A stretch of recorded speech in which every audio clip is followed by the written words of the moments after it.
Hi there. We're starting a little early. I hope that everyone comes to the circle. So, going inside, finding the silence of love's co creation, overcoming evil. What is evil? Evil is something this way comes. Evil is the illusion of things that we find most important. You know, how am I going to pay my bills? You know, am I ever going to find a girlfriend? What did Daddy think? No. These are metaphors of oppression. These are metaphors of slavery. When we go inside, when we find the quiet of nature, when we sit underneath a tree in our hearts, open love, we see real perspective. We understand what's going on. People say, well, there's always going to be war and rumors of war. And man's evil, born evil. No, man chooses evil. Doesn't have to. We have this free will. And that's what separates us from all the other creatures. We are surrounded by them. Demons, monsters. And we can look in the mirror and see those demons and monsters in ourselves if we do not choose to find our true self. So, this evening, I kind of want to hear a chat from people's experience of how they chose to be their better self, what they're doing to be their better self, and to expound on what they see around them as people, go on about their tribal beliefs rather than all their relations.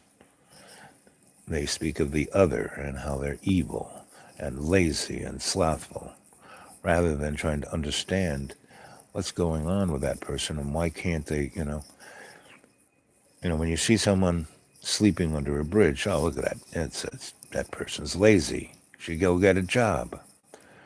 I mean, they can't get one. I'm kind of homeless. I got more degrees than a thermometer.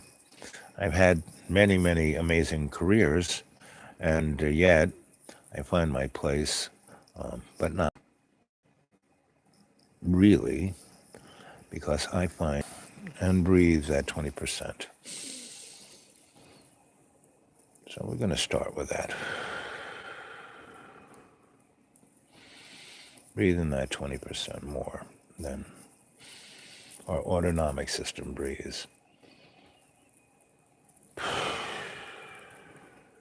Breathe out 30%, which makes it easier to breathe in that 20%. And as you do that, that's where you can find that silence, where you can find that solitude within. And the deeper you go in, the more truth you can feel in your heart, your open heart. The more you can open your heart, the more you will find truth. And the ability to face, overcome adversity will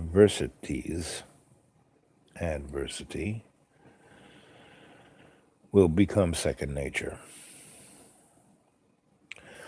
So I want to hear from you about your adversities, where you find solace and solitude, where grace and humility come from your co-creation with love. Our Father who art in heaven, hallowed be thy name. Thy kingdom come, thy will be done on earth as is in heaven. Give us this day our daily bread, and forgive us our trespasses, as we forgive those who trespass against us. And lead us not into temptation, but deliver us from evil, as it was in the beginning, is now, ever shall be, world without amen. Oh, we have just set the table. We have just opened the door to all our relations. Hello, Italy. It's good to have you. Our table is a table where we all are abundant and safe, where we can all express ourselves, where we all listen with patience and intent to find commonality rather than friction, rather than opposites, rather than reversals, rather than obstacles, rather than anxiety, rather than fear, rather than hate. All of those are the tools of magic's illusion, where the only true thing is love.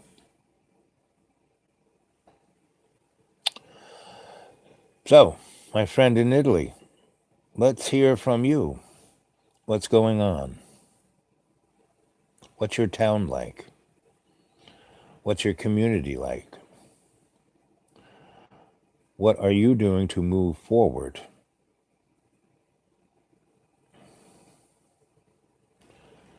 I ask not just our friend in Italy, which we greet with salutations and blessings and gratitude for their presence. So let's speak to what is solace.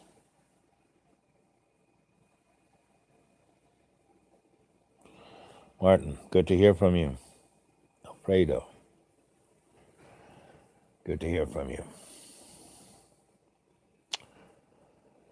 So what are the obstacles and what are the tools that we use to move forward? Because we're entering in a time we have not seen a real war. I mean, the United States has been at war for 18 years. So long that most people in this country have forgotten that we're at war, that we're killing people. We don't even understand what it's about. There are children being born that never knew anything but war, but they only know that other people die. Well, that war comes to us all when we are in an unconscious state. And our present body politic is in an unconscious state and is being manipulated by not just the powers that shouldn't be. I mean, those are, our legislatures, which are the best money can buy, corrupt leaders of religion, business, science, education, none being motivated by love's co-creation of truth, beauty, and grace, but simple ego extravaganza of self, me, I, and you or the other. That doesn't matter. This corruption tries to diminish and make all our relations expendable. So, in every day and every way, I try to take the peace in the earth and love's co-creation and make it stronger. Every action I do, everything I do to do that. But often, I am unconscious. I can drive my automobile from point A to point B and not know how fast I'm going, or once I arrive at the place I'm at, really what path I took. That's unconsciousness. That is the state of humanity. And we have to wake up. We have to realize that the most important thing is we are here to be on a forward path to our soul's conscious ascension. This bag of water that we have, it's a mud puppet. This is a avatar for our consciousness, and we have to step up. So, Nunzio Alfonso. Nunzio, I like that name. My uncle was Uncle Nunzio. And Martin, I have many friends who are Martin. And Martin, you marshal always your best.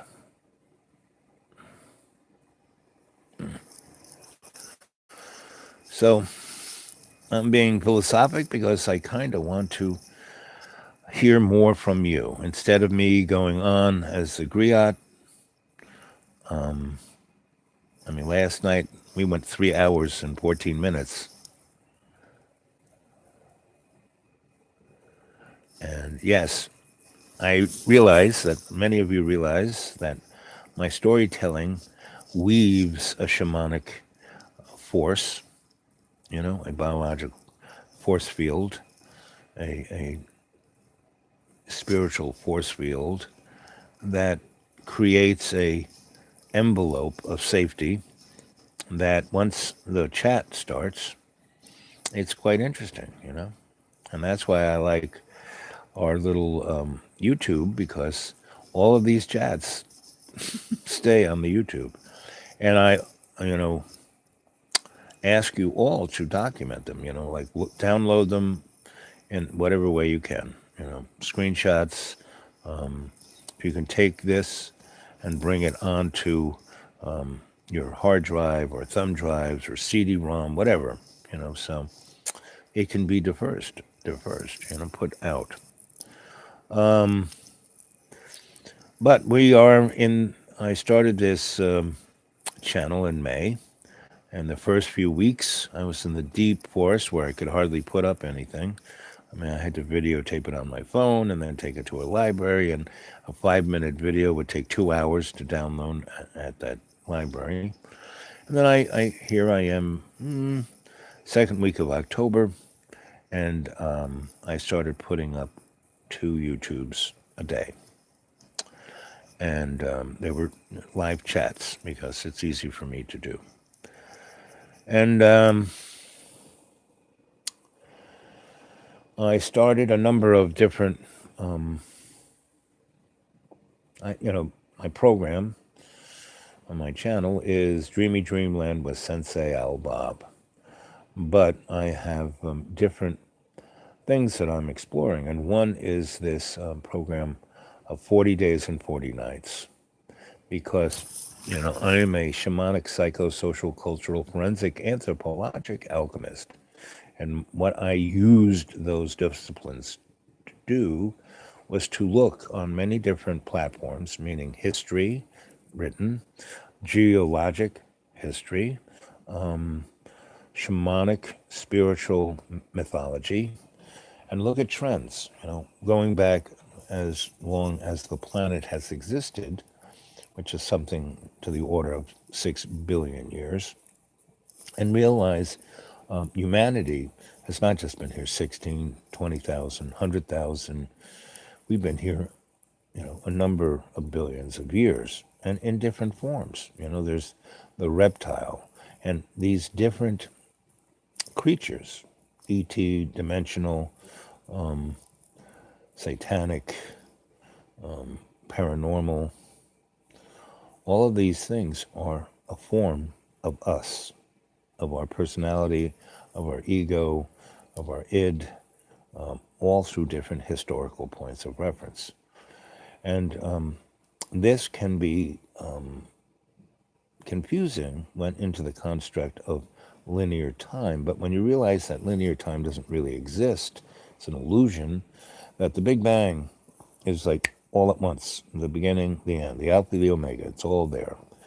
And we're experiencing that big all at once, but we are spreading it out across a illusion of linear time. And that's where the separation came, and that's where Lucifer, the illuminated one, gave us the access to, the tree of knowledge and of good and evil. And we're like Daffy Duck. On one shoulder is the angel, and the other one's the devil. And every nanosecond we get to choose which one. And the only true way that we can overcome what seems overpowering evil is that we have to realize that we are all one. We are this collective of all our relations, within the construct of love's co-creation. Love created us, so love would have company to be able to make things, to co-create. Love gave us this experience, and what do we give back to love for this experience? But our love and co-creation. So, what we're going to do with this? I mean, we really have this great opportunity these next 40 days and 40 nights, and the window, if you look at, have any of you ever looked at the, hey there, Ghost, Angie, The Economist, the magazine Economist, that's like the Illuminati's little newsletter. And every year, as the new year comes, they put in December a magazine out, The Economist, and they have a cover of like what the new year's going to be. And the magazine's been around, I don't know, 50 years, give or take, maybe 30. I'm not quite sure. But each cover is a magical representation of what the Illuminati is pre-programming. Now, you have to realize that the Illuminati is not the all-powerful. It's just a poster boy, right? The real powers that be aren't even the powers that shouldn't be. It's the hidden hand, the thing that we don't see. It's like in The Wizard of Oz, that was written by an economist, follow the yellow brick road, they're talking about gold. And Dorothy's slippers weren't ruby, they were silver, right? When we were on the silver standard, when our money was silver, when we had silver dollars, we kind of had an economy that was worth something. Now it's just paper, right? And it's a scam because we have kind of economically blackmailed the world to give us, resources, products, and services for just paper, for just, treasury notes, And all of these economies, China, Germany, Russia, are basically failing economies. They're crushing under their own weight and need to expand. And we have this gimmick that we picked. We are like part of the Roman Empire, right? The Roman Empire rebrands itself and realized, the Roman Empire collapsed, the first big time, when they were pushing out all of their resources to conquer the known world. Thus, like the heart of darkness, the center couldn't hold and just collapsed, right? And that's when, the berserkers came in and just ravaged the place. And so after that, they realized, well, okay, we have to split up our power structure. So, they went from being a pagan political, social, economic base to Christianity, right? And they did it like that, Council Nicene. All those guys who were pagan dudes became cardinals and bishops and popes, right? Oh my. And all the saints were basically pagan gods. All the holidays, pagan holidays. Christmas, pagan holiday. Every freaking Easter, pagan holiday, right? Not to say Jesus hadn't been around, but the spirit of Jesus, the Christ, has been with us from the beginning. We don't have to wait for him to show up, because Jesus is in all of us. You know, it's how we live our life. And Jesus, the New Testament it's very interesting. All these freaking morons who couldn't even write, you know, are the people who put down the story in the New Testament, meaning somebody else wrote everything. And it was a advertising guy, one of the madmen. And so every time the psychosocial contract between humanity and the economic political structure collapses, we get rebranded. So Roman Empire falls, we have the Holy Roman Empire. That falls, we have the Spanish Empire. Then we have the English Empire. Now we're the American Empire, and then we have these little empires, the Russian Empire, the Japanese Empire, Chinese restaurant, and the interesting thing, everyone puts Japan down, but because they had this base, the social base, because they were an island, because they were so who they were, and they went from basically being in the 17th century to the 20th century. They did it in about 40 years, to the point where in World War One they conquered the Russian Navy, third largest navy in the world. And Japan's navy today is the third largest navy. They have everyone's worrying that China's going to become a military power, but they never were. It never can be. They don't have it in them. And they were growing by 17%. Now they're growing by 7%, and that's like not enough to prop up their economy. I mean, they're a poor country. Majority of their population is still eating dirt. Their workers are slaves. This is not going well. They had a little cultural revolution with Mao, and then they had a spiritual revolution in the 70s, Tiananmen Square, and basically the powers that were there said, well, we'll let everyone have a television. We'll let everyone get a job where they can eat a cheeseburger. And, that's not going over too well. And we kind of imported that culture into them. And that's one of the most evil things that America does, is that we destroy whatever social culture that we are, and we do put armies in places. We are fighting in 200 different countries as I speak. And we sell and the biggest thing that we sell is weapons. We sell war. This little phone that I'm talking to you on is a war device, meaning the camera's a CCD. That was invented to put in satellites to spy.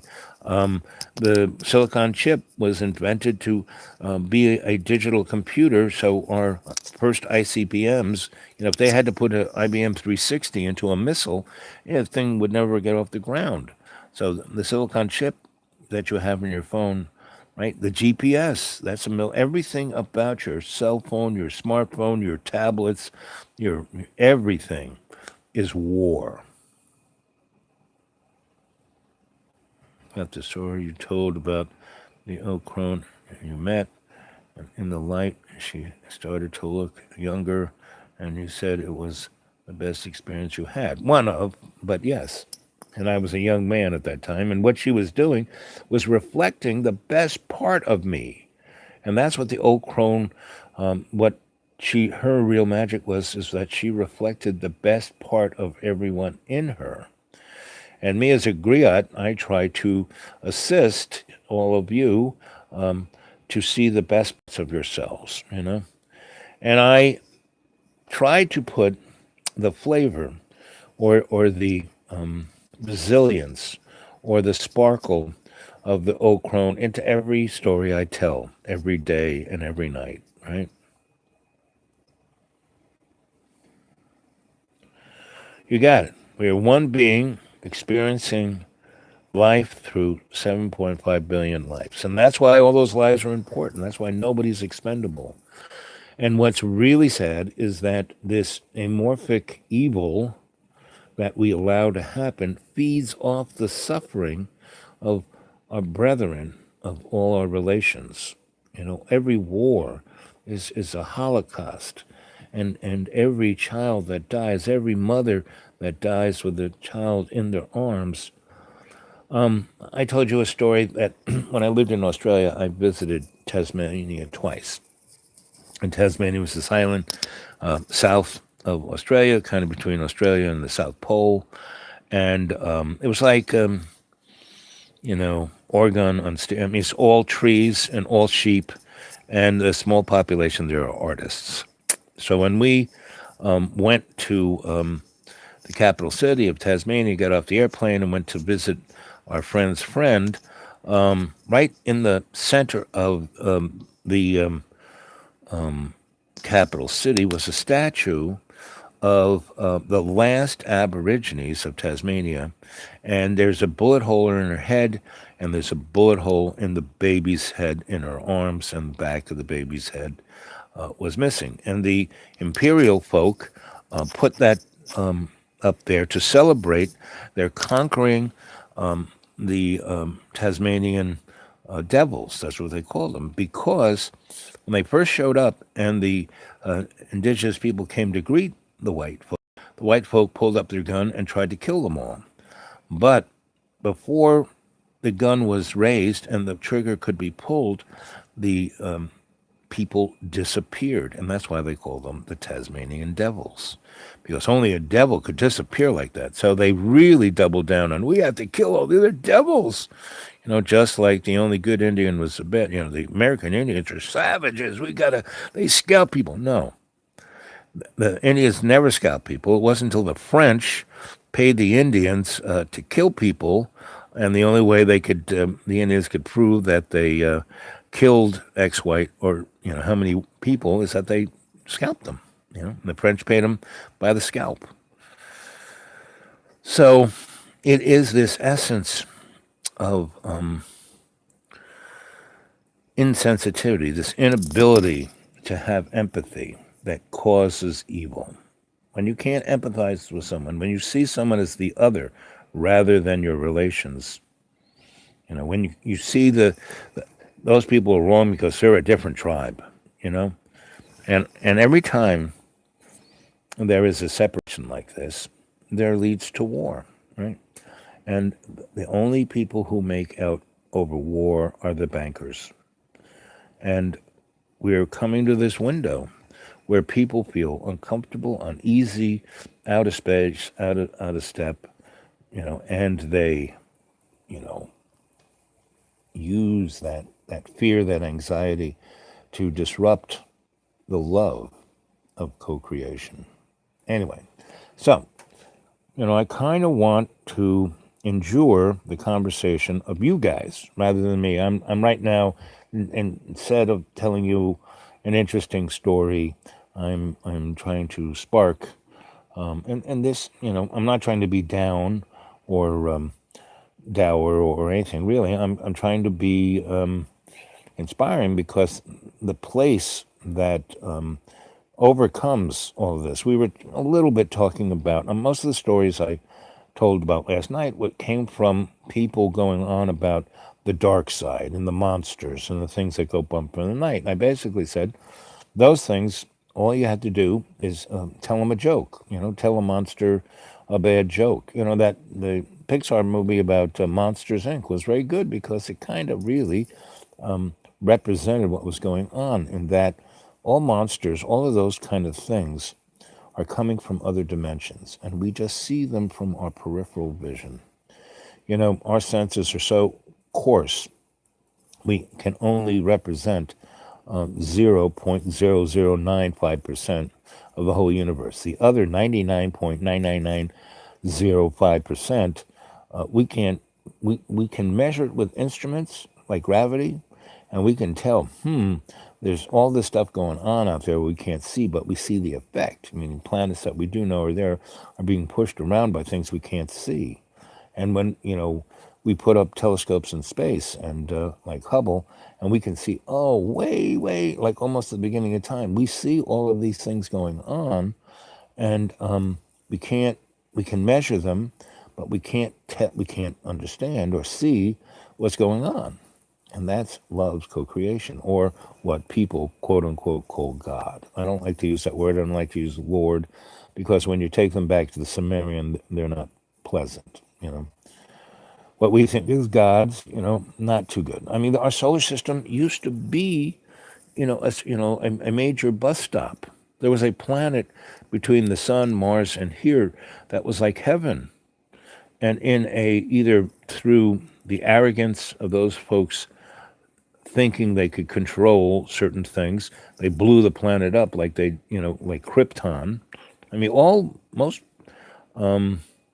comic books are amazing touchstones of mythology. I mean, where do you think those guys and gals get the ideas, right?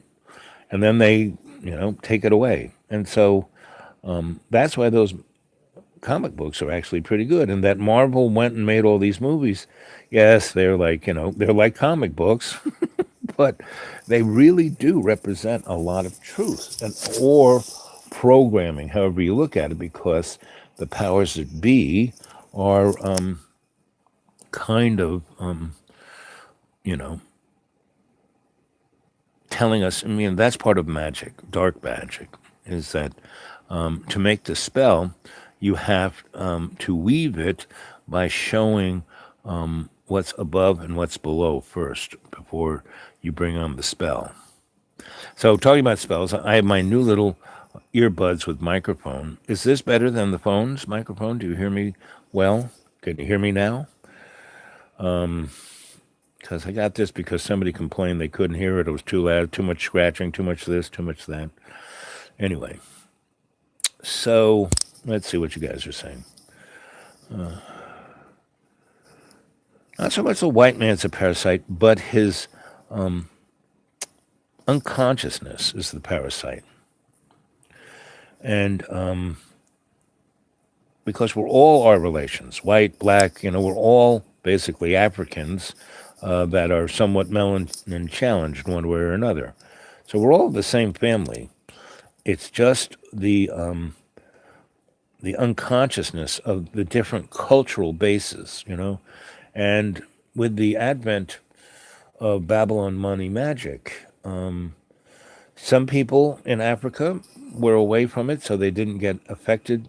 And then others, as it moved into Europe through Greece and Rome's empires, it doubled down, and all of those religions and mythologies were just business plans.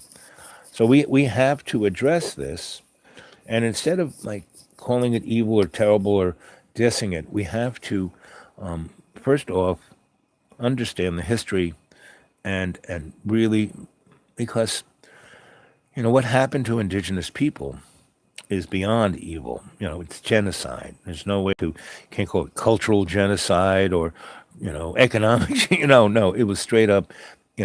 Europeans came here and killed close to 600 million people. Yes, it took them 500 years, but still 600 million. And we're still doing it for all, for no, I mean, there is no good reason to do this. It's like we're killing our family, And the only thing we can heal this with is with love's co-creation. Yeah. Okay, I took it out. I mean, I'm, taking, just kind of reading it off the cuff and then speaking and wanting for you guys to,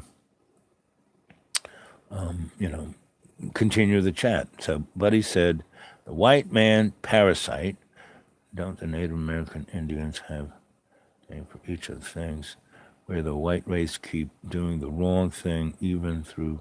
Yes, we do it over and over again. Freud said when you do the same thing over and over again and expect a different outcome, that is the definition of insanity. So Buddy's right. The white race is insane, right? Nuts, right? Not neurotic, nuts.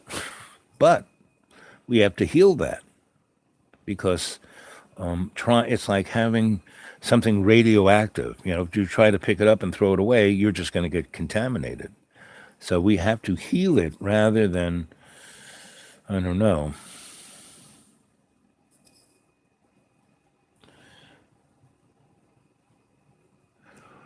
And buddy, I try to speak as clearly as I can. And so we all need to do that. Use the right words and be, kind of exacting, And sometimes when I make a verbal mistake, it's more or less because I'm being off the cuff, like mind parasites. Yeah, yeah, okay, yeah, gotcha. Yes, we can heal it, yeah. And that's what this cadre is about. You know, we're a bunch of little pebbles going into the pond, making a tsunami. And it's not how many likes or how many views or how it's monetized. No, this is like something different. And no one is what's the right word? Shunned. Everyone is loved. Everyone's insights are appreciated. And we have to, as they say, suss it out until we all come to like a consensus of understanding. And that's how a group moves forward together, right? Not separate, together. And that's what we're here to do.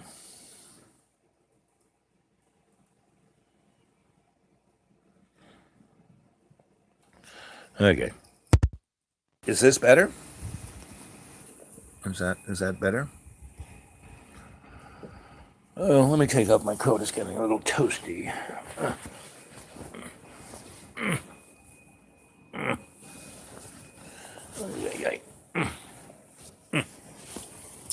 And in the scholastic world, people spend years arguing over semantics.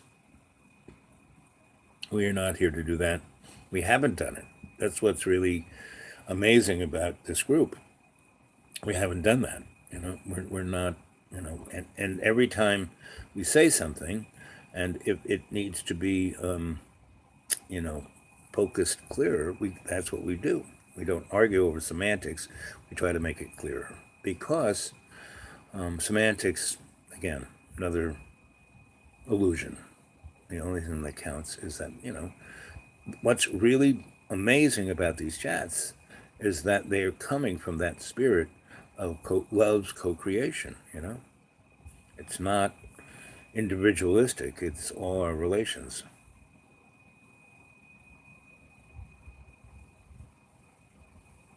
Good man.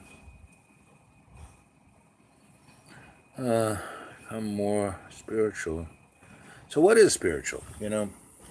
I've been thinking about that, and because so many people have been murdered and killed over God, over religion, and that's not quite spirituality. So what is spirituality?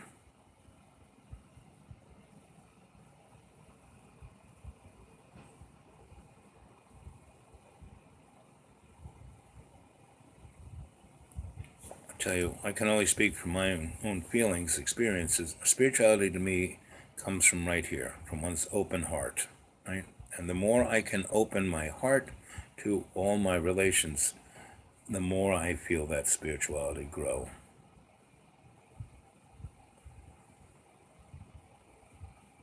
Yes, and that's the title of this is that, going within, looking for solitude, silence, that peace, that when, I keep talking about meditation and start with breathing and saying, the Lord's Prayer. Those are all tools to find that quietness where we can actually vibrate the tone of love spirit. And then we can co-create.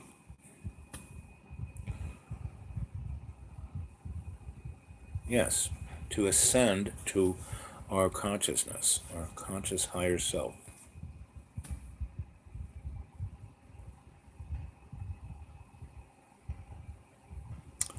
So here we are in this unnatural world surrounded by all these distractions. And like I said, I'm as much a moron as anyone else, and I find myself unconscious a good portion of the day, even though I am a guy who's constantly trying to, wake up. I've had great trainings and great teachers, and, I try to wake up, but, and what am I thinking about? I'm thinking about, oh, I got to pay this bill, I got to do that, blah, blah, blah, blah, blah. That is the distraction of this illusionary world, and we live in it. So that's the real dilemma. We live in it. It constantly distracts us. All of us here are trying our best, and that's at this time, as long as we move forward, even baby steps, that's way better than being stuck. And what I love about this cadre, this chorus, is that we're a very diverse group, but none of us are stuck. Now, a lot of us have experienced being stuck, which is great because we've broken out of it and we really have, whoa, I know what that is. And and we may kind of fall back a little, but no, not going to get stuck, not going to get stuck. And that is the great grace of this group. It is a thing that no matter what obstacle or trouble or tribulation will come our way, as Franklin said, we hang together or we hang separately. So, if we come every day in every way and bring this love together. I had a friend of mine who's not feeling so well, right? And when you're not feeling, I mean, I can, every morning I wake up in ridiculous pain and I have to meditate, and that's the little price I have to pay for 10 years of being, the king of hedonism and living in a bathtub of chocolate mousse, So, so I can relate, right? So she wasn't feeling too good. So when I was trying to tell her, if you got any of this, do that, doing the herbal thing, I was like, muscle testing her from 1,000 miles away, and she was like, kind of, I know you don't have to tell me, and I'm just trying to be helpful, right? And so I was starting to do Reiki on her, and I could, see what was wrong, and she's scared that it might be something serious, and no, she's kind of living in a place where the smoke from those California fires have kind of affected her lungs a little, and it's just, environmental, and if she were, takes certain things, she can clear them out. So I kind of, I said, go get some, because I know she has cedar and pine and all these things in forest around her. So I said, go, break off some limbs, break them up, put them in your bathtub, and fill it up with hot water, and you know, um, and let it steam your bathroom up. Close the door, and I said, so I know she's an herbalist, so I said, so what like potions you got going? And I said, so okay, that one, and that other one, and so rub it all over your chest and your back as far as you can, and then kind of hit yourself with the branches, because that's why the when you kind of score your skin, it does certain vibratory and nervous things, and it cleaned certain chakras, right? So, and she kind of knows that too. So, I was just reminding her of things, and so she was doing that, and so I said, so get in the bathtub and cover yourself up with your potions that you've done, and breathe in all of those great herbal vapors, and visualize healing your lung. And I told her exactly where the little you know, it was basically just a ball of phlegm. And I said, just this is where it is. Visualize it. So it's on her right side, right here, right, kind of in the lower part of the lung, the aorta down there. And that's not a bad place, but that's a difficult place. That things can get stuck there, right? So right at this moment, we're all going to visualize clearing first our lungs, right? And take the white light and illuminate our imaginary mirror, see ourselves breathing in the prana, the life-giving force, filling up our lungs, right?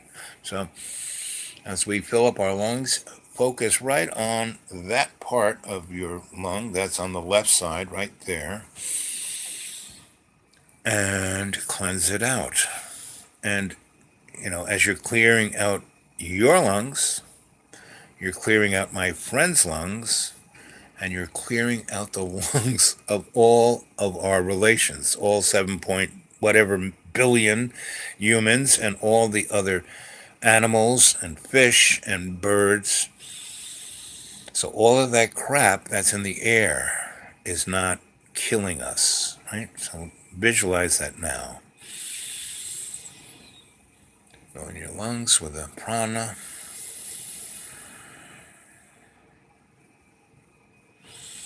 Seeing that white light in your imaginary mirror filling your lungs.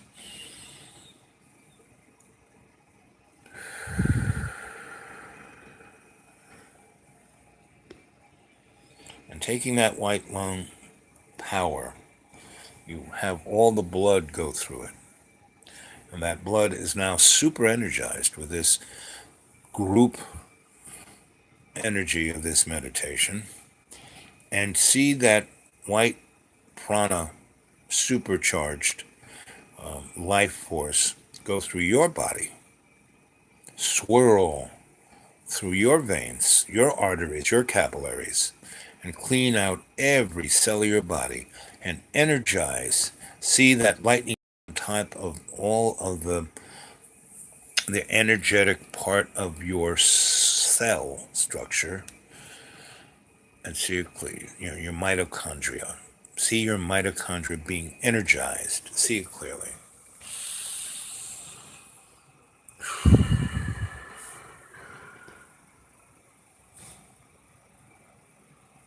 Vibrating on higher frequencies. Yes, ghost.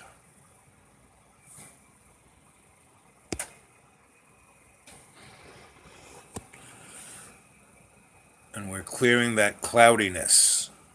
And sickness is disease. And what is disease? It is the lack of ease, right? So we're grounding ourselves out all the way through the ground with our chi. And that is what brings ease to the body.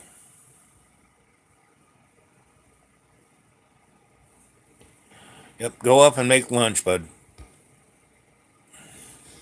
Bon appetit. And we'll probably still be back here after you finish lunch. It's only 47 minutes, 48 minutes, and 4 seconds. Love you, buddy.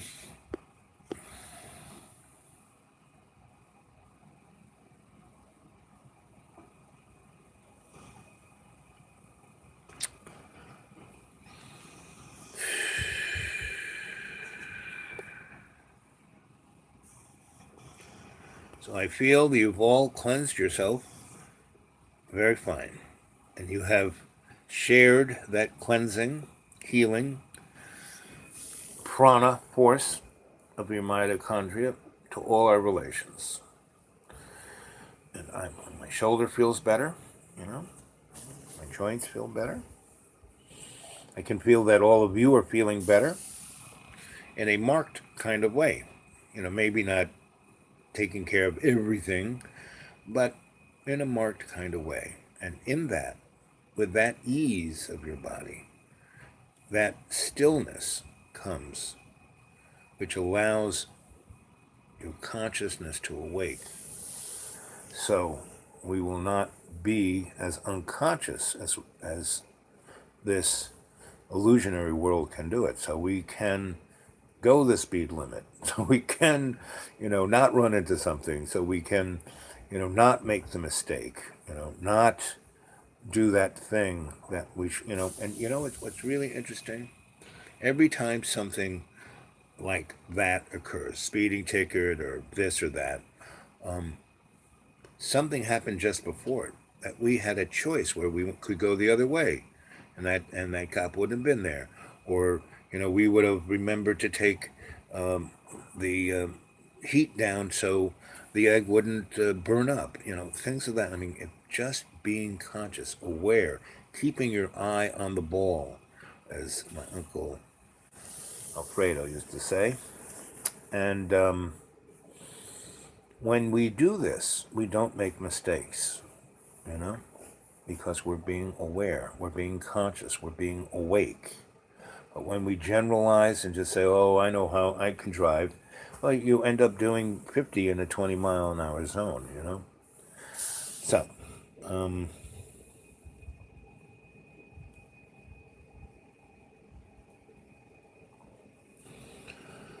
so does anyone have some insights? I know you do. I was being... I was talking to about dream time started having deja vu. There you go. And all of these, what we sometimes think as little things, when we're aware, we see how important they are.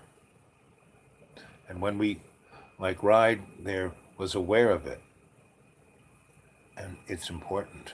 And now it'll be every time a thing like that occurs, Ride will understand, oh, well, I should pay attention to this. I should keep my eye on it, I should connect my breath to that, right? And this is how we collectively overcome what people are freaking out about. End of times. Oh, that's the worst. Oh my God, it's war. Blah, blah, blah, blah, blah. No.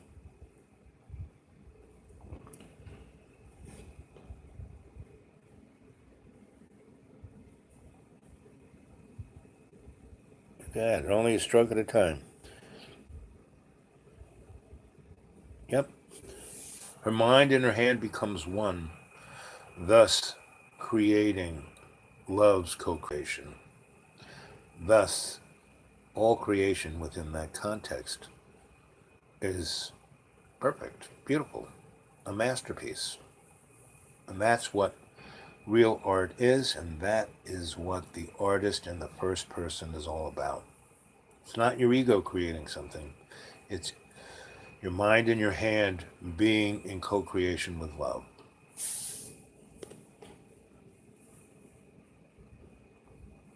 Da Vinci did the same thing.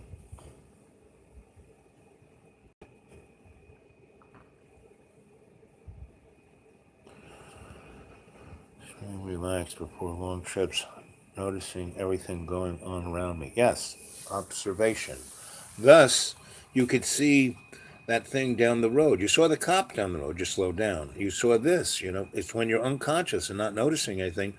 The cop's right there and you zing right by him at 40, 50, 70 miles an hour in a 25-mile-an-hour zone, So, being conscious of everything.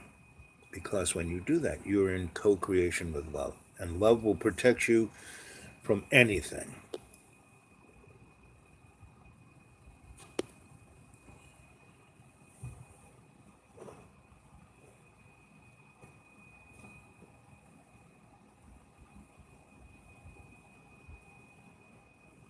Yep. The anatomic man. Again, he slowed down. He saw what it was. He was conscious. He was awake. That's why he drew the way he did. And every master who created as the artist in the first person and created with love's co-creation.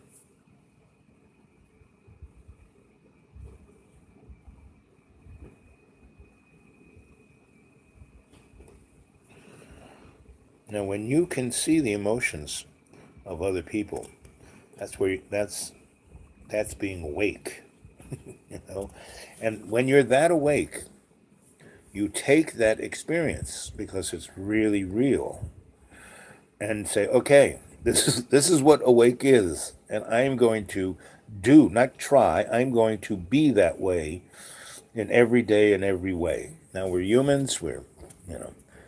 So you kind of say, okay, that day I kind of screwed up, but that's okay. You be aware of it, and you kind of keep it in mind, and then you will go 25 miles an hour going by that policeman because you'll see him. You will be able to hit that nail straight on the head without bending it. You will be able to cut that piece of wood with a saw without hurting your finger. It was amazing, and that's the beauty of life. When you can bring amazing into everything you do, you will enjoy your life. You will have joy in your life. Truth of certainty, yep. Walking with Allah, right? Allah Akbar. Salam alaikum.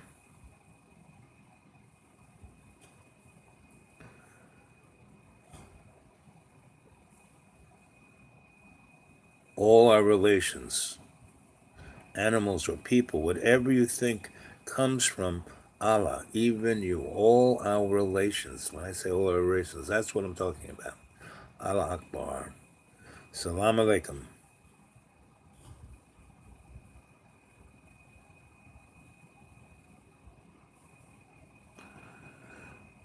On the Vedic traditions, well, first off, they were like the first, within the construct of our limited understanding of what our history is, right? So they're the first guys to write this stuff down, to understand it. They were coming from a cultural point of view. So whenever you want to understand something like that, that's outside your present or your past bailiwick of a cultural worldview, you kind of have to, that's what the anthropologist tries to do. Tries to take prejudice glass off and see with the vision of that culture. So, to understand the Vedic point of view, you first have to read the stories, understand the whole mythology. And when I say mythology, it's not a bad thing. It's like the storyline, right? Yeah, me telling stories as the griot, you gotta have to go listen to their story, like you listen to my stories, and that's when you start to understand the Vedic point of view. Now, the most I've studied of it was basically within the medical mold, meaning looking at their thesis of everyone has a different blood type, and it's more like a life type. And they break it down to everything, what food you should eat, what clothes you should wear, everything by that point of view. And it made a lot of sense to me, and dietary wise. And then I kind of took, and that's what I do. I take all the little things I've learned and I try to put them in a salad bowl and get a really interesting taste, right? Not just to pick one and say that's what it is. So I took the things I could understand at that point and mixed them in the salad bowl. And so I would do, Chinese and muscle testing and acupuncture and herbs and the Vedic point of view of the body types. And it worked out pretty good. And again, it worked out as good as it did because I was using that power that Martin was talking about of observation and being in that moment and co-creating with love. And when we do that, and again, if we keep our eye on the ball in everything we do, that keeps us awake so we don't become unconscious and get the speeding ticket or, bend the nail. And that is one of the problems of the Anglo-American white European point of view, because I'm an expert, I know, I won't even listen to you because I know and you don't. Boy, that is a remedy for disaster, right? And that's the kind of disaster we are heading down the line, because all these conflicting folk who are saying that they know and the other guy is wrong. And the worst part of it is that they're being set up by this hidden hand that, drinks the blood of the innocent and lives off the adrenaline of fear and suffering, and constantly from the shadows motivates people to do the worst of things. Yes, phonetics and those Vedic mantras. Yep. So, right, can you give us one of those, your favorite phonetic Vedic mantras? And you write it for us and we can speak it? It's very similar to Father's Prayer, right? And that's why I say it all the time, because Father's Prayer is, they're all, I don't want to say they're all the same, but they're in the same vibration, right?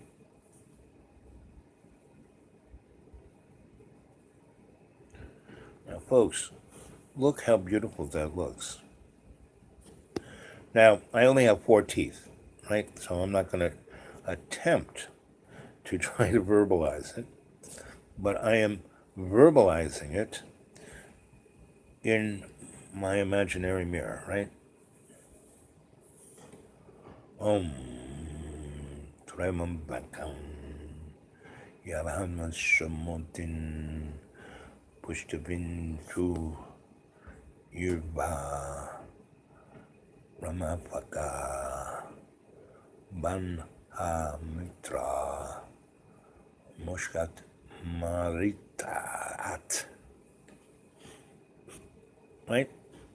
So I saw it in my imaginary mirror first, and then spoke what I felt in my higher self, and I verbalized with only 4 teeth.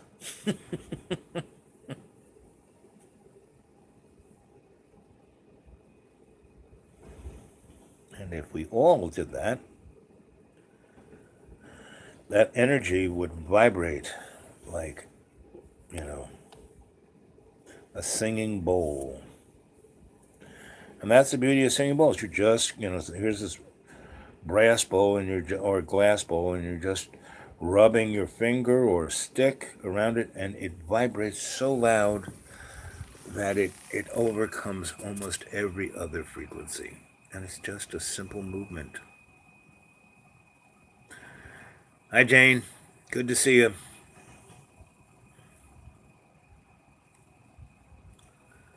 We've been talking about our conscious mind and being awake and not being distracted, keeping our eye on the ball.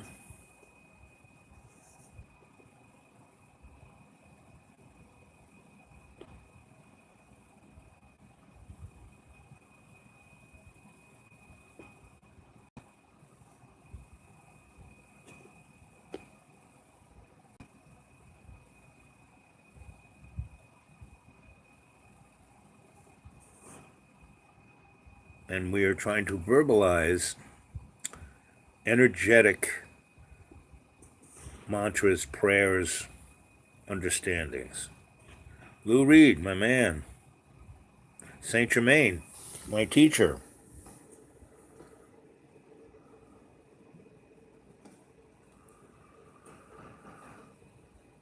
Let's see. What was this saint for ascetics? Okay. So Saint Germain, ascended master, right? He's on the path of where we all are, but a little higher in the hierarchy, not quite Vishnu or Christ or Krishna or Jesus or Buddha. But he's very interesting. He's actually, all those other folk are spirit realities, right? Now, I'm sure at some point they represented a human in avatar form, but Saint Germain was around, like, in recent history. And the amazing thing about him, he kept popping up. It's like he was a time traveler. And people had spoken, written of him as late as World War I. So he's very, his vibration is very right here. So if you read his stuff and visualize on him, he comes straight to you, right? And then he's a great teacher. And I really liked about him is that he is like the what's the way to put it, travel agent to the higher realms. And there's this place called Shambhala, where a lot of the most recent folk, like Tesla and people of real, I mean, Einstein and guys like that, but Tesla and the guy Stephen Hawking's and oh, there's a number of really senseis, ascended to senseis who go to Shambhala, and they're in their body, and they, pretty much they can, they have houses and things like that. And Saint Germain is, like I said, he's like the travel agent to Shambhala and other forms. And again, you have to realize these places actually exist, but in other harmonics. And here we are entering into the Aquarian age, coming out of the Piscean age, and so our vibrations are going different. And if we can stay awake, aware, conscious, just like Marshall was talking about, we will be able to make that ascension into that higher realm. So we will no longer be in our lower chakras, we'll be in our higher chakras, moving forward, moving up, ascending, right? So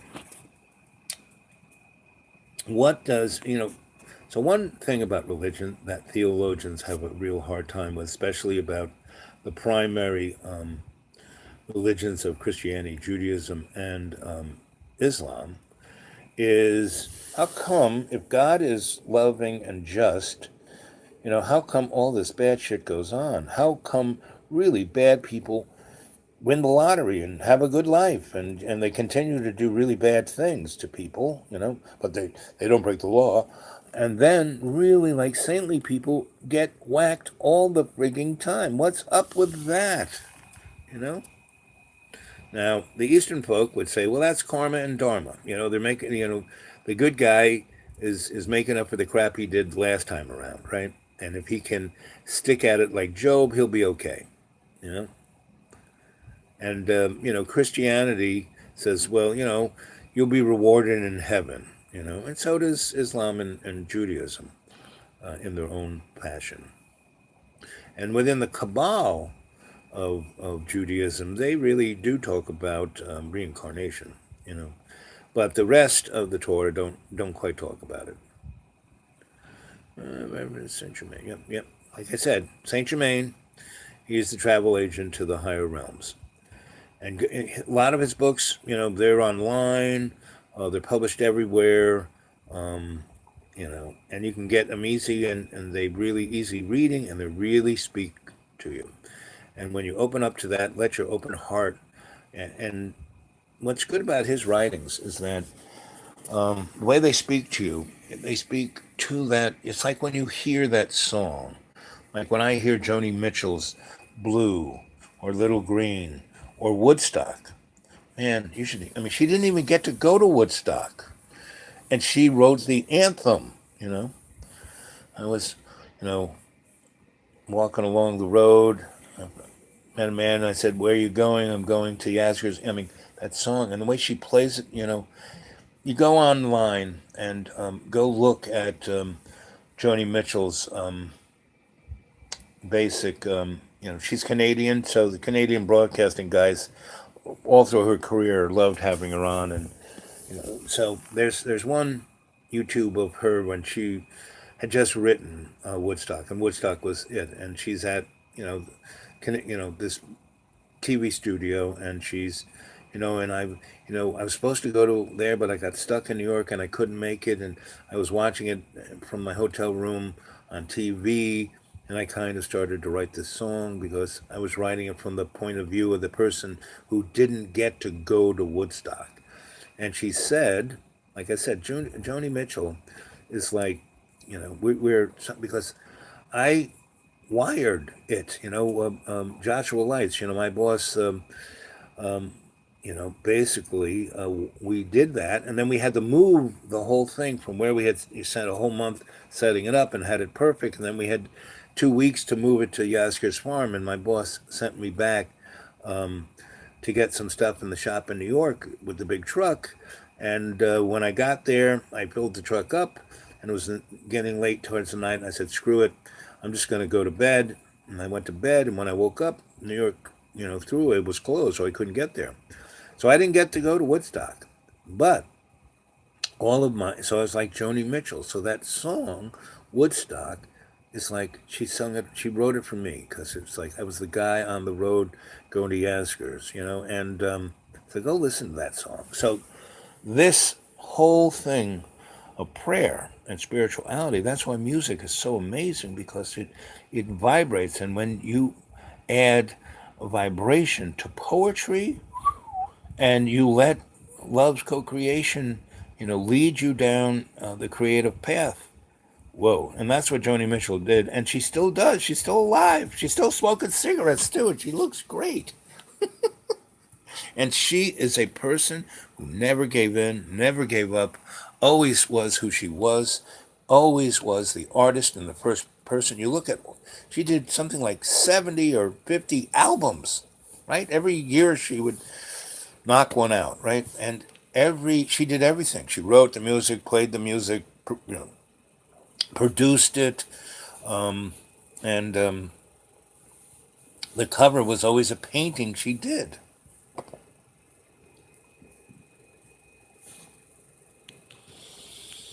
Mm. Yeah, me too. I had to take off, all my coats.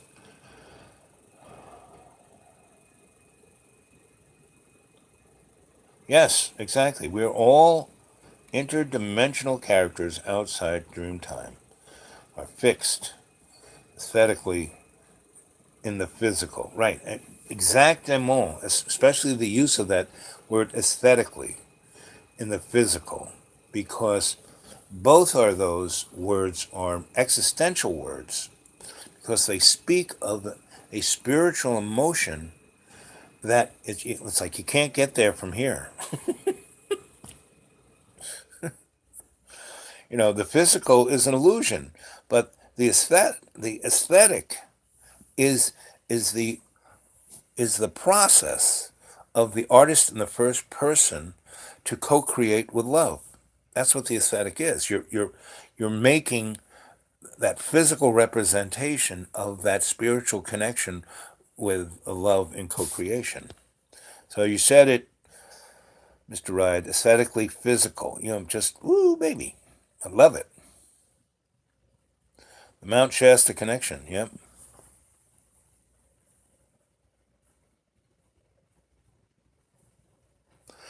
It kind of is. Why Mount Shasta is pretty interesting is that it is one of the major ley line connectors. There are ley lines all over the place, right? And they're in harmonic patterns, right? And Lake Shasta has a number of them crossing right under the mountain in a number of very powerful, and that's what stations are these representations of those ley lines patterns. And the ley lines are machine.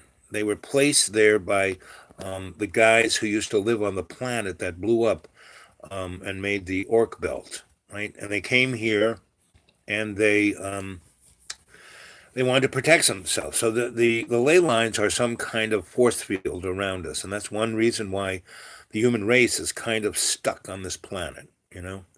And the only way we can get off is not through like a spaceship, because there's the Van Allen belt and a whole bunch of other things out there.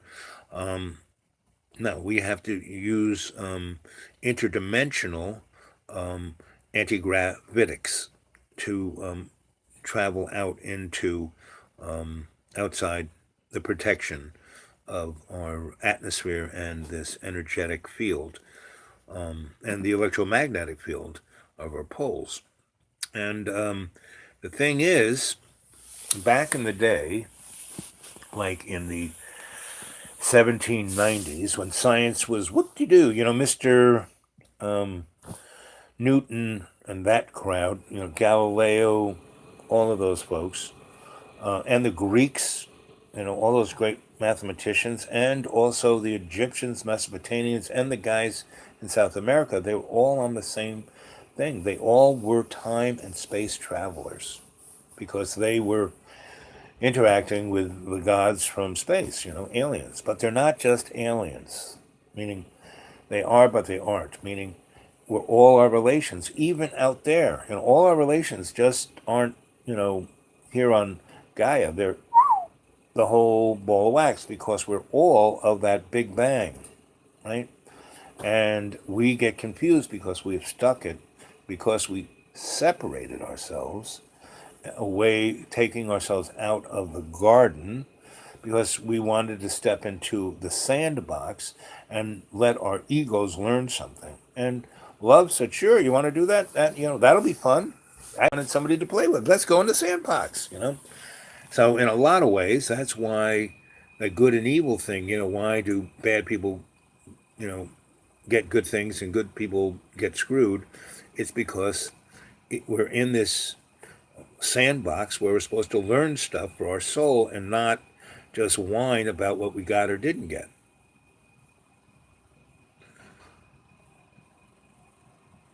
Yes, low frequency noise can just grind your teeth. Music is the fifth dimension. That like that band. It's the age of the. They were the fifth dimension. I mean, those kids kind of understood.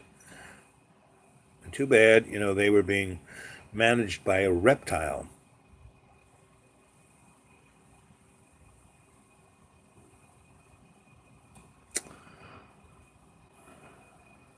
Yeah, she had polio as a little kid.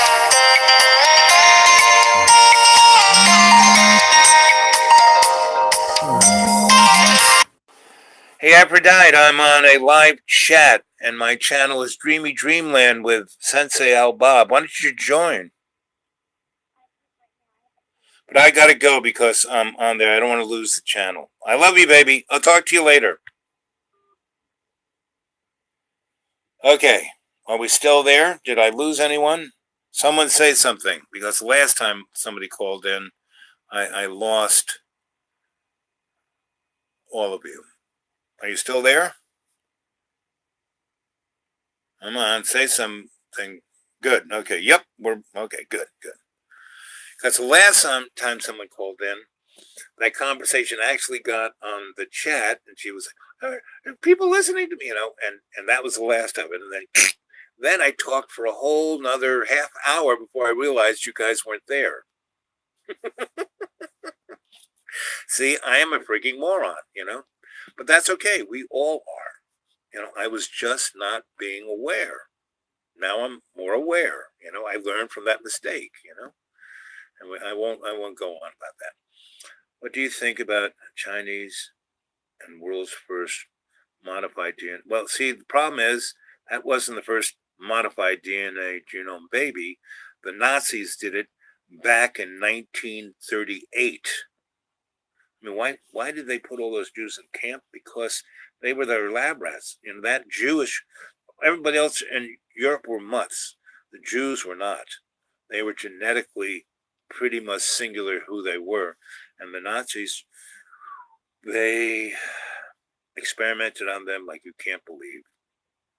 That whole scene out of X-Men when the guy, he was a little child in the concentration camp. I mean, that was exactly frigging it.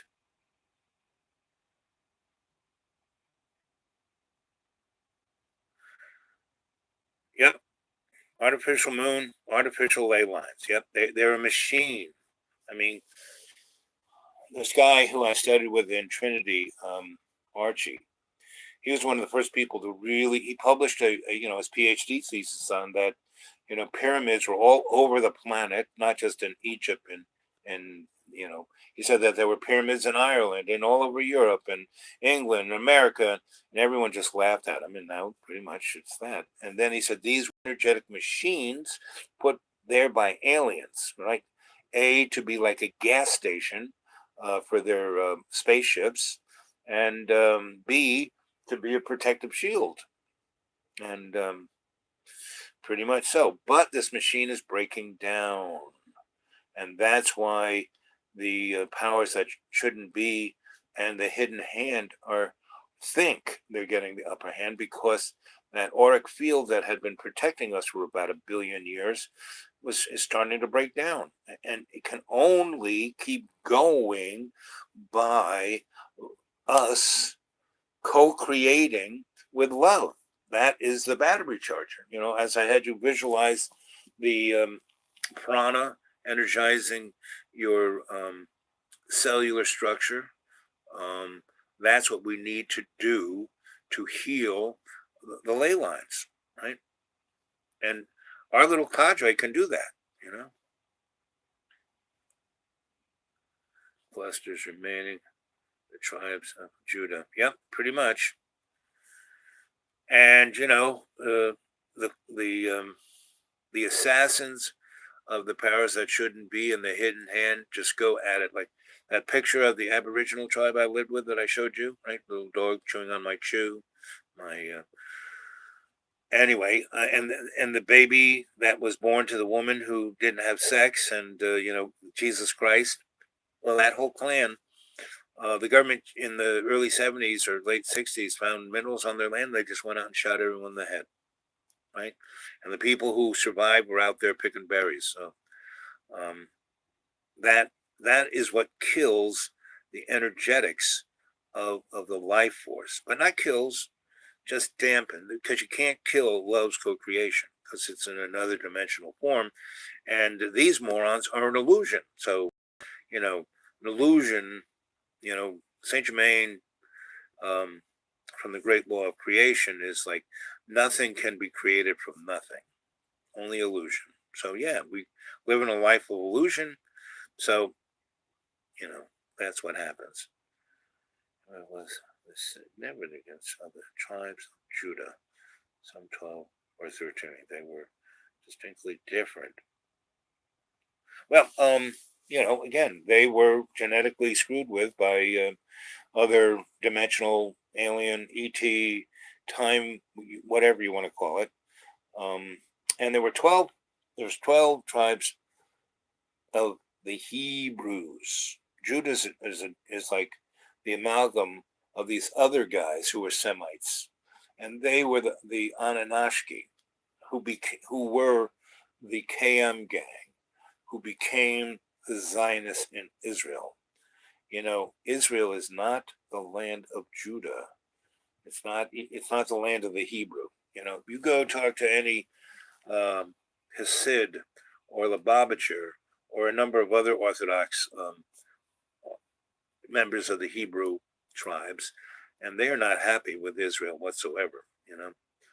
And the other interesting thing about all religions is the more like the Greek Orthodox, the Russian Orthodox, those guys are closer to what Jesus was talking about.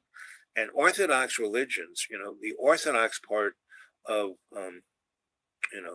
Judaism, not the Hebrews, Judaism is closer to, the real deal. And the Orthodox part of Islam, again, aren't the guys who blow themselves up.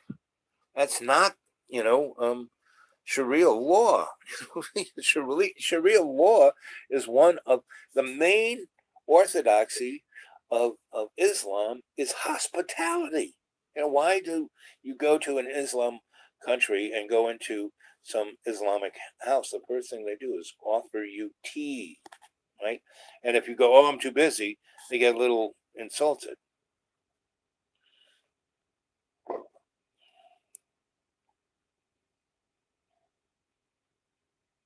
Exactly. The Bible is coded, right? And a very interesting way, if you guys want to start to try and see the code and then take that into the text, you go get yourself, the Bible, even the King James, but there's so many versions. So the real deal, you go into any bookstore, Barnes and Noble, whatever, right? And you go and they'll have a section with Bibles and religion, right? And you go find the bunch of Bibles, right? And this will be good for you guys to do because you need to learn how to muscle test. So one way to muscle test is so you're working on somebody and you have them put their arm out like that, right? And you tell them to hold it strong, and then you put your hand on top of it and you try and push it down. And whenever you are visualizing, the heart or this or that, and the arm goes down, that means they're weak. If they can hold it strong, you keep saying holding strong, and if they can hold it strong against you pushing it, well, then it's not weak, right? So the other way to muscle test is your fingers right here. And then you take your other hand and you try and push. This is how you muscle test yourself. So you do the same, so my shoulders, how strong are they, right? So you can use that same little technique to muscle test foods, herbs, and when I would mix things for folk, herbs, and I mostly mixed things for teas and for poultices. I never really mixed herbs straight up because herbs, even just plants, are pretty astringent and strong. And I liked to. It's like what's that science where you give a medicine a weaker form, and it affects you better, right? Instead of like it being like this. It's like a taste. When you season something, use too much of it, it's like, oh, just a little bit, it's perfect. Yes, that's my favorite story, the story of Gilgamesh. And then Shakespeare wrote a play about it. And then in the 50s, they made a movie about Gilgamesh called Forbidden Planet. And Gilgamesh is this guy who is the smartest guy around. And the king, he's like his magician and fool at the same time. And he's always helping the king out, but the king is still wary of Gilgamesh because he's scared. Well, this guy's so much smarter than me. One day he's just going to, whack me and be king, and that'll be it. I don't want to kill him. I mean, my real instinct is just to, but I need him. So what I'm going to do is put him on an island that he can't get off, give him everything he needs, make it really plush and nice, but leave him there by himself. When I need him, I can go get him. He won't be too pissed off, but, at least I hadn't killed him, and at least he's been living in a nice house and having plenty of stuff to eat. And we send people to visit him every now and then, but he's out there by himself, and he's writing stuff. He reads books. We moved his library there. It's all good. Well, Gilgamesh is out there, and it is all good until he kind of gets lonely. So he becomes friends with the animals, and through genetic engineering, he makes Enkidu, which is his brother. And this is also where Mary Shelley got the story of Frankenstein. Because Enkidu turns out to be a better human than any other human,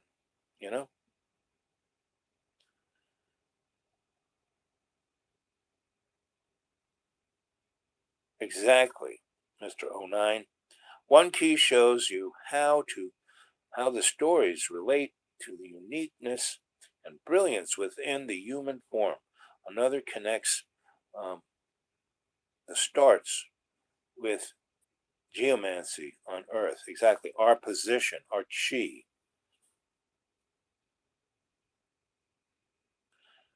Can we move up? Okay, buddy. Just a little. We get into a jag. We kind of work it all out. So, buddy, listen. You want to move on? Give us a topic as deep and interesting as yes. Webb says, buddy, you crack me up, and that's why I love you, buddy. Is because you are that Kohotec. You just crack right in, and it's not disruptive. It's an ability to refocus us on something else. Yes, the orthodoxies are alchemically transforming their bodies. Yep. I catch you on the next one. You just came and went? Okay. I love you, buddy. I hope you enjoyed your sandwich. Or the essence, I see group. Yeah, the Essenes were, secret group. I mean, they weren't secret. They didn't meet in secret. They were just a crew. I mean, they were like, how can I put this? They were like the Aborigines, meaning, yeah, you see them right there, but you can't understand who and what they are, and they can disappear and come back at when they lived in dream time. Yeah, so okay, that's a good way. A picture of the Aborigines I keep showing you guys. They were the Essenes. You know, it's like the Nazarenes. They used to call Jesus a Nazarene, like he lived in a cul-de-sac called Nazareth. No, no. It was just like the Essenes. They were a type of folk. And some people said, they were, one of the lost tribes of the Hebrews. Others said they were the first Christians, but they were African in real descent. And like I said, they were Aboriginal, you know. So they were like, people tried to peg them, put a title on them, say what they were, right? It's like calling indigenous people of North America savages. And what did the guy who wrote where our hero was the savage in what's his name? The guy who wrote Doors to Perception. Yeah, scenes were legit shit. Yeah, they were. There's some great stuff about the human body and ways to heal, right? With harmonics and light and love.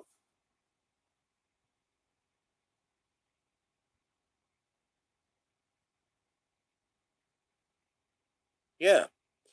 Or there's a UPS, through what you call it, Staples, and there's a Staples in a place in Roanoke called Tanglewood. So go to your UPS store and say, I want to send this box to Owl Bob, because the people at the Staples there know me as Owl Bob, and that's if you want to send me something UPS, that's the Staples at Tanglewood shopping center, or my PO box. Yeah, you can do that too. Beowulf, yes, Beowulf, right?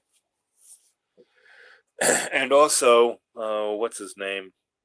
The guy who wrote the Farmer's Tale. That's a good one. Yeah, Beowulf's a nice warrior's tale. It's kind of like the English version of Homer's Iliad, kind of.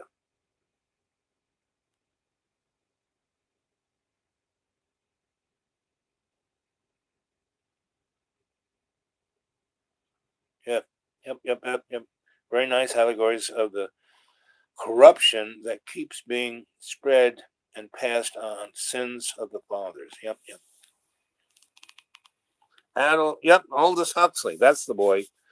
And so, what was the story he wrote about? You know, it was a idealized world, and everyone's taking soma, and they find this handsome white boy out in the jungle, and they call him the savage, and he was the most sophisticated. He was the Aboriginal, the first person, and all the girls want to have sex with him, and he went on every TV show, and his life was so rich out in the woods with the animals. Then when he went into the perfect, um, world of materialism and technology, he all the people had no soul, so he committed suicide. Brave New World. That was the name of the story.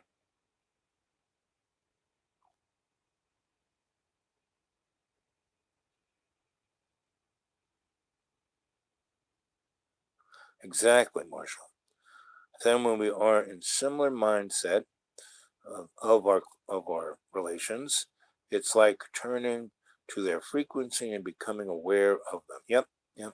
And that's why nothing that we say um, we can identify, we can empathize, even though we're coming from all different kinds of points of view. That's why these chats are so amazing, because no one's getting angry, no one's getting huffy, no one's getting upset. Everyone's like going, "Wow."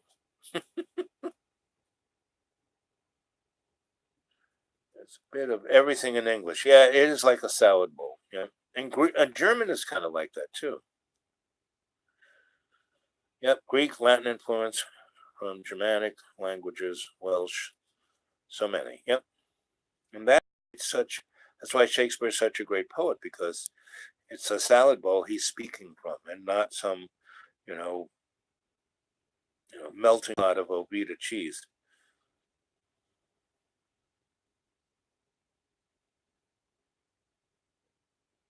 Yep, two stars like eyes due north.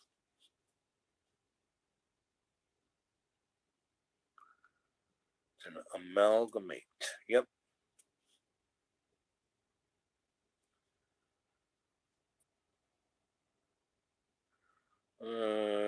I'm curious to see how many people call me Wagja. We won't, '09. You're part of all our relations. And you bring, just like Buddy, you bring in a point of view that we may not be thinking about, you know? So you're not a whack job. You are one of all of our relations. Yep, we're all mad here. Yep. Did you see that hat? Where's the hat? Where's the hat? Look, that ain't the Mad Hatter's hat. I don't know what is, right?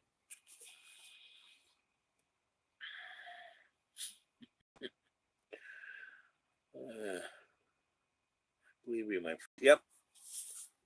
So let's see. Again, vampires. Vampires exist. On all different, on the physical level, where people. I mean, there are diseases where people have to drink blood. That's kind of a medical model, right? There are psychoses where people think they're vampires and they bite people in the neck and drink their blood, right? There are physical folk who are vampires on many levels, emotional, spiritual, energetic, and probably those vampires are more dangerous than anybody who would bite you in the neck, depending on whether they brush their teeth lately or not.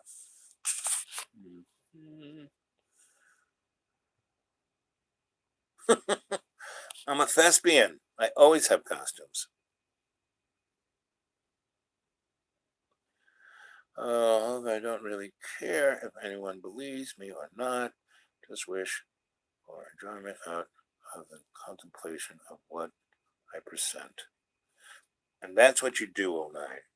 You know, you present um, a contemplation that is something that needs to be brought to this chat, and you do it so well, as we all do.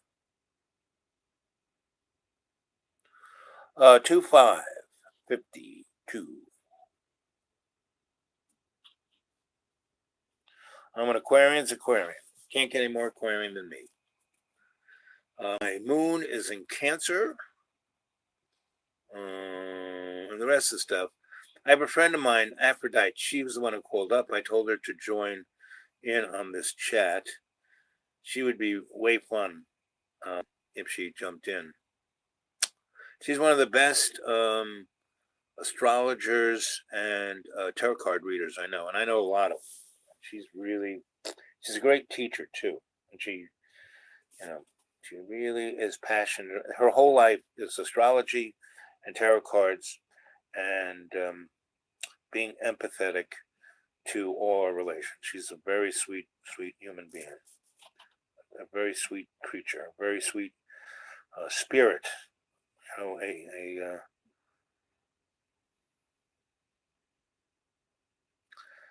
April 5th, day of consequences. Truths are consequences.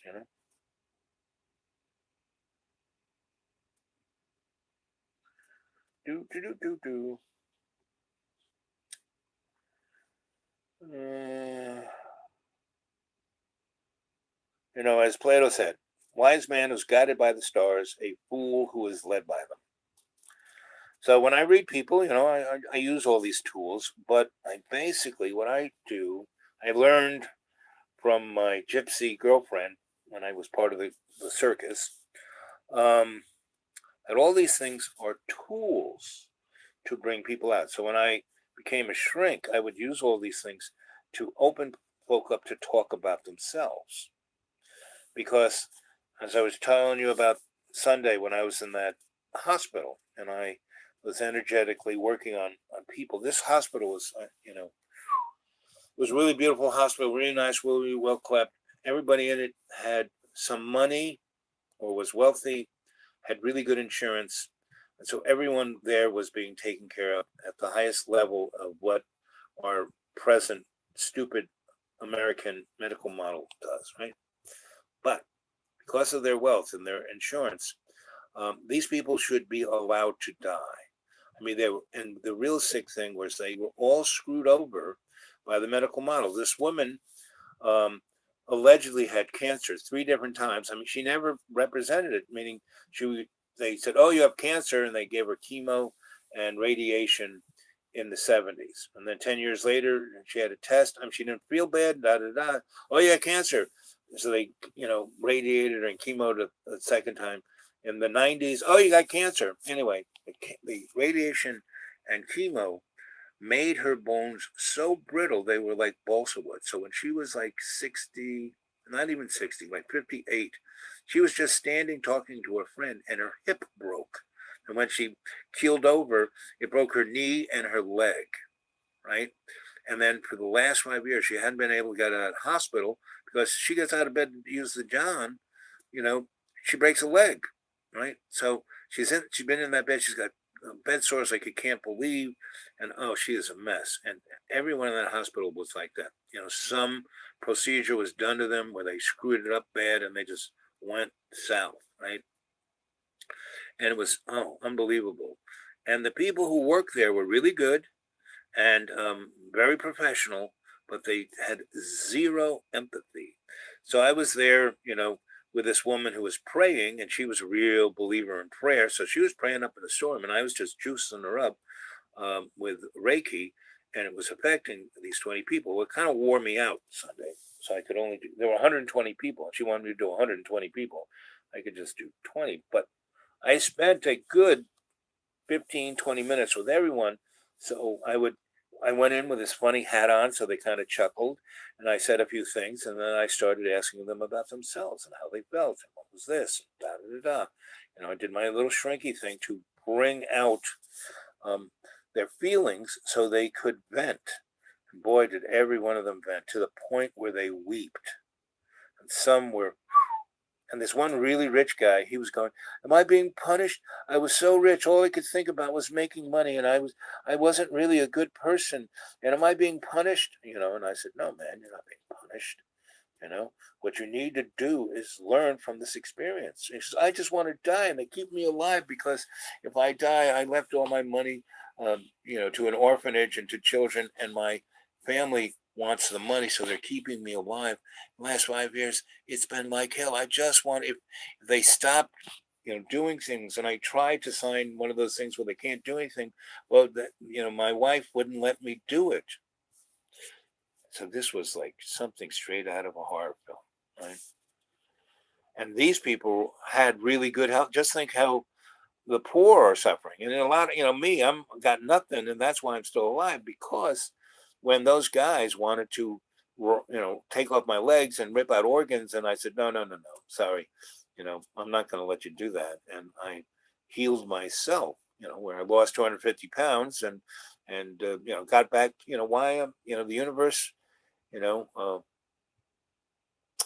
I meditate every morning because it's the only way I can get myself out of bed, right? And I guess the universe said, okay, well, the only way we can get him back being a aesthetic guy is to make him go through this. And I am. And it brought me to you guys, right? So this is all good.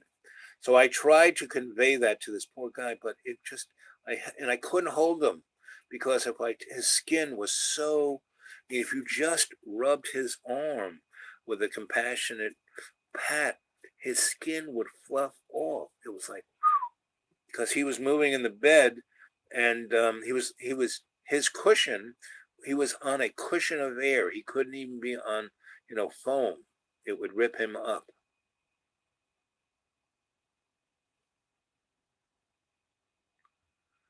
Well, we opt out, but these poor people, they want to opt out, but they're because they have money and their families are sucking it out of them.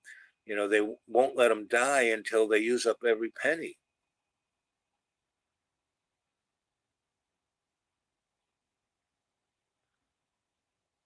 Yep, yep, exactly. Great atomic attacks, and someone that I take the most pride of. And that poor guy, he was a prideful guy, and that's what he was talking about. How much pride he had, and all these. And I was a 30-degree Mason, and da da da. And I thought I had all this power, and I did all these ceremonies, and I was so rich and powerful, and I end up like this. Why? What did I do? It was, and all he could do was, and all I could do was energetically hold him. I couldn't touch him because I didn't want the skin of his arm or his back or his head to, pretty disgusting. Really, I did this, and his whole face kind of came off. Didn't want to do that.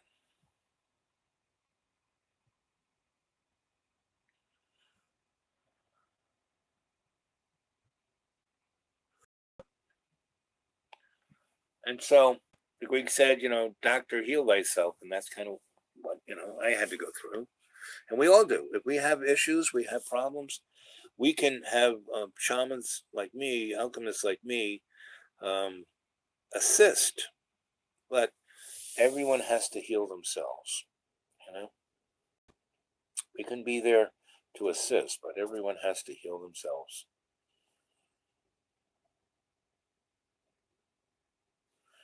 Now, there's a really tough one because substance abuse is something that can really get a hold of you, right?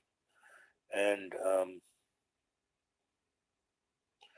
and the only way we seemingly to this day with substance abuse is we shame the person, but it's a disease just like if they had cancer, like I have diabetes. It's a disease, right? And you can be shamed. And how I got into this is I was shamed, meaning I was working for the desperate lawyer corporate scene, living the life of the hedonist, and I dove into that swimming pool of moose and stayed there for 10 years. And yes, I have to say I enjoyed every slice of chocolate to die for cake, um, and I learned a lot of lessons, and I came out the other side like this, right?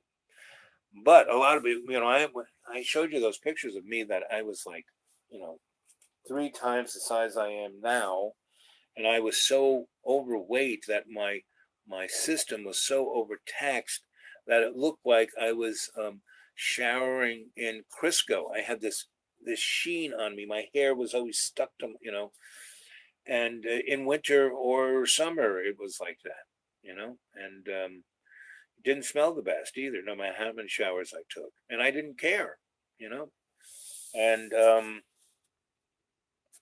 I had to come out on the other side of that, and part of that is to serve love's co-creation. I mean, I was then there too, otherwise I'd have been dead a long time before then. And I thought I was, I thought I was being my shamanic alchemist self because I was doing this pretty amazing stuff of a negotiator with the desperate lawyers, and I thought that, hey, well, look how cool, and everyone was saying, wow, this is pretty amazing what you do with this stuff. But I was kind of doing it not, the prescribed way that my teachers told me. So I had to go through it all and come out the other side because even if my teachers were still alive and they told me, I probably wouldn't have come out the other side unless I went through it all. And I think, in one of my dreams, I saw that I was doing this to make up for something in another life and to do it so I was, heading the cavalry off at the pass. So whatever the next thing I go on to, I won't have to do that. And I checked off a lot of things. After my second wife, I did a lot of stuff. Okay, I'm not going to do, I did this, done that, and and that was another lesson I learned that when you're doing something, when you're healing something, when you're um, getting involved in something, you need to basically. I have to rearrange myself because my battery is dying. On it, we've been about 2 hours. Let's see, maybe 2 hours. We got about 10 minutes. Let's see, 2 hours and 2 minutes and 22 seconds. Okay, let's see if this works. Because last time I did this one, the battery got this low, it wouldn't really charge it up. But we'll go for it. We'll see what happens. Let's see. So what are you saying here? If I ever had sugar diabetes and be cured. Yeah, by weight management, healthy foods, and meditate. Yeah, that's how I came out the other side. Yep, cinnamon, turmeric. I use all that stuff and other stuff. But the problem with diabetes, neuropathy, and the other things that go along with diabetes. Now, if in 2012, when I had the first heads up on this, I had done that, I'd be fine. But I took it, you know, double maxed the chocolate mousse for another 3 years. So what it did do was damage a number of my organs, and it dissolved some of the bones in my ankle. So I've healed most of it, and the bones of my podiatrist can't even believe I walk. I used to walk with a walker and metal clamps on my legs, and I walk around because those little bones that connect your foot to your ankle, those are mush. The X-ray is pretty disgusting. It's just a mush, and I still can walk around. And I had to wear little braces on my ankles so my feet don't snap off if I do something stupid. And again, that has made me be a lot more aware. I got to be real conscious of where I put my foot every time I put it down. I can't be unconscious with that. So yes, doctor can heal himself, and I've healed myself a great deal to this point. And I guess the universe has basically said to me, okay, so you got these things wrong with you. We made you like almost good as new. You're almost to your high school weight of 175. I went from almost 500 pounds. I crossed over the 500 pound point at one point to about 525. Then I said, oops, I could barely walk, and I was like Mr. Creosote in The Meaning of Life by Monty Python. And so I said, but I still didn't really get out of the chocolate mousse pool until I ended up, in a bowl of spaghetti, and then in a emergency room where they said I had to get my legs cut off and have a triple bypass. And I said, I don't think so. Yep, time to go to, and I do yoga. But again, yoga, all this meditation, right? And I'm a Tai Chi guy, and a Qigong guy. And I do a few yoga spreads, but again, I can't, there's certain things wrong with my skeletal system where I can't geometrically, put stress on certain bones going certain angles, So, I have my limitations, and I just kind of, get better and better. That's the best I can do, you know. Let's see. Yep, yep. Let's see. Yeah, that wasn't any fun, was it, Miss Jane? Breaking your ankle. So I'm trying not to break my ankle, right? And it's like I walk around like it's always broken because, like I said, those little bones they ain't coming back. I mean, they're doing way better than they used to. So, and they took like I said, my podiatrist is amazed I can even walk.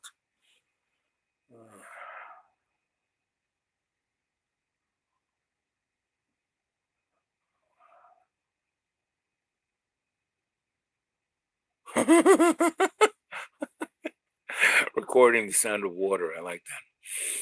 For 10 days. Sounds like a,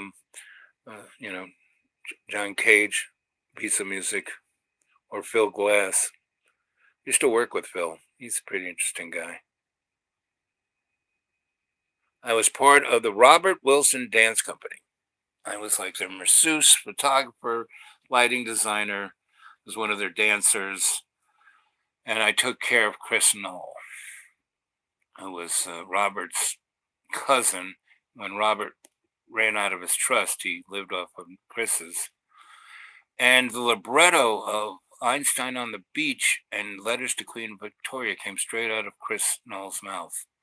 And he was autistic and a little Hirschberger's. And he would say stuff that was just blew my mind. So I would get a tape recorder, voice active, and I hung it around his neck like Flavor Flav. And it was voice activated. So he would say that. And, I made a bunch of tapes and I said, Phil, Robert, you got to listen to this. And they did. And that was the libretto because Robert couldn't write. The libretto saved his life.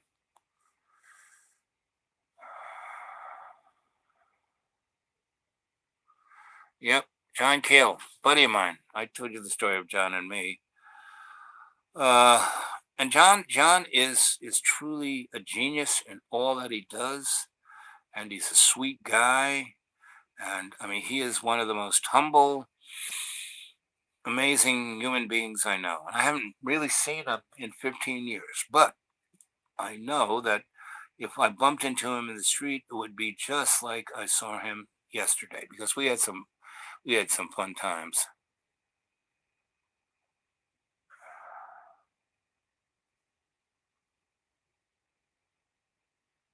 Yeah, Satie. Yeah, I do. And I grew up in New York jazz.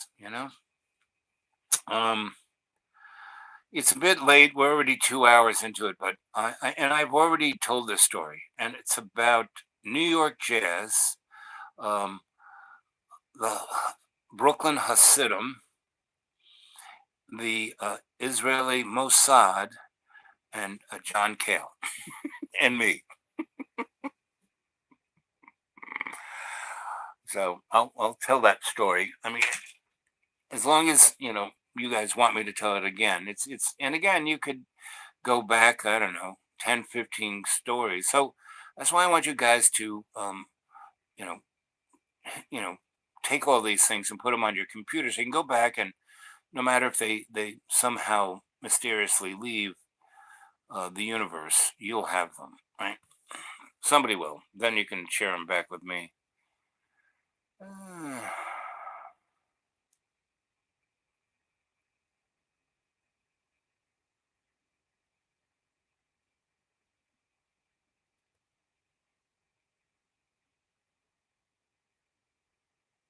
yep. PDQ Bach. Yep. um JB brought down Electra uh, to the kitchen, so we'd have music or whatever. But um, and it was very nice because I have no music, and then he brought that thing, and now I have music. So I said, Electra, play Bach, and Electra is very strange because it kind of takes, and I was listening to jazz and Joni Mitchell and this and that and all kinds of other stuff, and the other Elton John. I like Elton John a lot, but this Man Across the Water I really love. And the thing that one song that's in my top five is Indian Sunset because it really, really makes I must have been an Indian in another life because I have been contacted and taught and lived with so many indigenous elders who always, first time I meet them, they knew I was showing up. They, I don't know why I came to this corner and bumped into you, but you know, you're my grandson. Come home with me. And then I, learned from them for 3 months to 2 years. And that song, Indian Sunset, makes me cry. I mean, even thinking of it makes me want to cry because I lived out on the res, and that kind of genocide of the indigenous people was still going on, you know.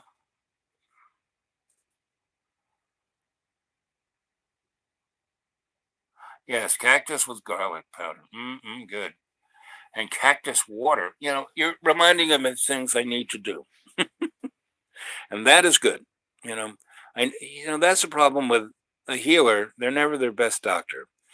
And like when I was like near death's door, I was doing all this stuff big time, and that's what saved me.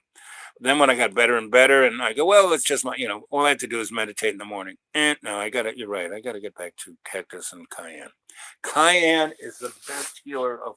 I had this herbalist teacher, doctor. What was his name? But he always wore a suit and had a bald head, and he was, we work a week on one herb at a time before we started to learn how to bring them together.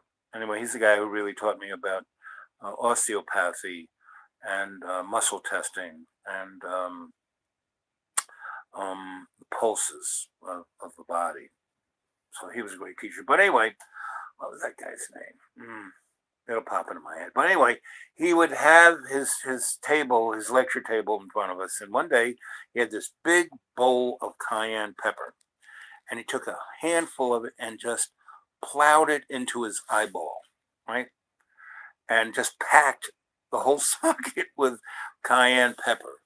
And he just stood there lecturing, and it kind of looked like a nuclear reaction was going on in his eye, and then chunks of it were not his eye, but the cayenne would fall out. And I never saw an eye that red. It was like, and all the blood went to his eye. It was like one red eyeball. But as the lecture went on, his eye was like a waterfall of tears. By the end of the class, that eye looked so much better than the other eye, which looked okay before he packed this one with cayenne. And he said, see, yes, it was hot. Yes, showed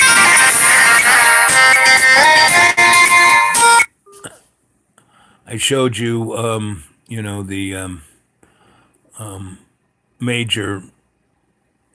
Anyway, that's just a little story. Anyway, people are starting to call, and yep, going to listen. Go listen to that one, Jane. Thomas drum. Yep, and the drum. Man, that's another story. I went through the drum ceremony, which is they put me on top of a mountain in the middle of a ice storm and thunder and lightning, and then went down to the bottom of the hill into a tent and played cards. And one of the elders at a time would play the drum inside the tent. And it wasn't until I heard that drum in my heart, and I stayed up there, and then the storm, and once that happened, the storm cleared and became a crystal clear night. And then I heard in my head, okay, come on down. And then I heard, oh no, you should stay up there. We'll come and get you. Because they had rim rocked me. They had put me in a place I couldn't get down. They had to come and get me. And that's the drum ceremony. So, yep, the sound of drums. So I still hear that sound every time I think of drums. And that's when I learned how to play drums. Yep, Buffalo Bell. Yep, yep, yep. 1974. That was 70, the mid 70s to the mid 80s is when I knew and hung with John.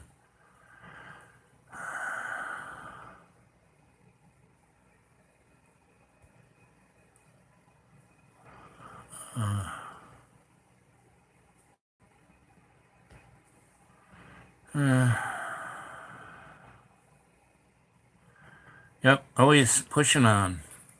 One foot in front of the other, even if it's a baby step. Okay.